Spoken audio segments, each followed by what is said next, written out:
मौत हो जाने के बाद उसके साथ संबंध बनाता हूँ, उसके प्राइवेट पार्ट पर भी चाकू मारता हूँ।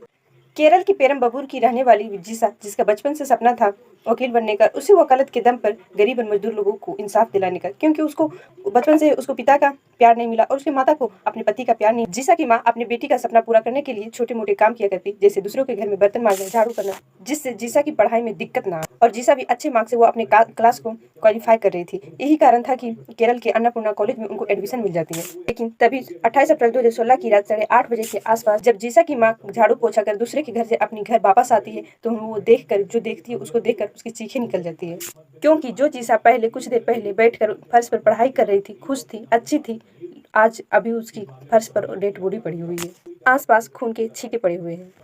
माँ बाहर की तरफ आती है, लोगों से, आसपास के लोगों से हेल्प मांगती है।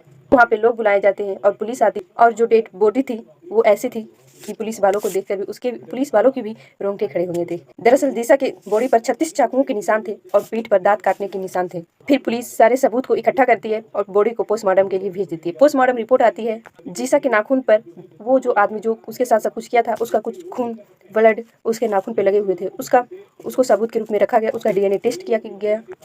जब इसके दोषी के बारे में आसपास के लोगों से पता करने लगे तो वो अलग अलग लोगों के नाम ले रहे थे। पहले किसी का नाम होता है, उसका जांच होती है, उसका डीएनए टेस्ट करवाया जाता है, उसका भी मैच नहीं होता। फिर किसी दूसरे संदिग्ध व्यक्ति का नाम आता है, उसकी जांच होती है, डीएनए सैंपल लिया जाता है, उसका भी डीएनए सैंपल मैच नहीं करता।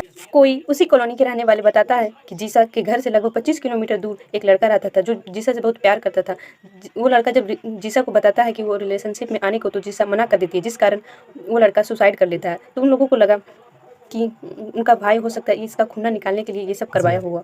फिर उसके भाई का डीएनए सैंपल लिया जाता है, डीएनए टेस्ट होता है, फिर भी उसका भी मैच नहीं होता है। ऐसे ऐसे कर कर पुलिस लगभग 7 लोगों को डीएनए टेस्ट के लिए भेजता है, किसी का डीएनए टेस्ट मैच नहीं करता। पुलिस के लिए ये चैलेंजिंग हो रहा था। तभी जीसा के पड़ोस में रहने वाले एक मजदूर बताता है कि मेरे साथ एक और मजदूर रहता था जो ड्रिंक भी करता था, उसका कैरेक्टर भी ठीक नहीं था और जब से जीसा की मौत हुई है तब से वो इधर दिखाई भी नहीं देता है और उसके दांत के बीच गैप भी था। मतलब जीसा के पीठ पर जो दांत के निशान थे उसके बीच अधिक गैप थी और उस लड़के के दांत के बीच भी गैप था। अब वो मजदूर केरल छोड़कर तमिलनाडु जा चुका होता है।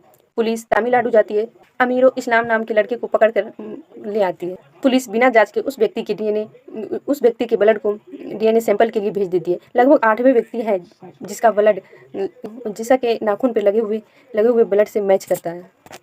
फिर पुलिस पूछताछ करती है। फिर उस आदमी ने सच्चाई बताई। उसने बताया, मैं जीसा को कॉलेज से आते हमेशा देखा करता था और संयोग से 28 अप्रैल 2016 को मैं ड्रिंक कर चुका हुआ था और जैसे ही जीसा की माँ घर से बाहर आती है और मैं वैसे ही तुरंत ही जीसा के घर के अंदर जाता हूँ। जीसा मुझे रोक रही थी, मुझसे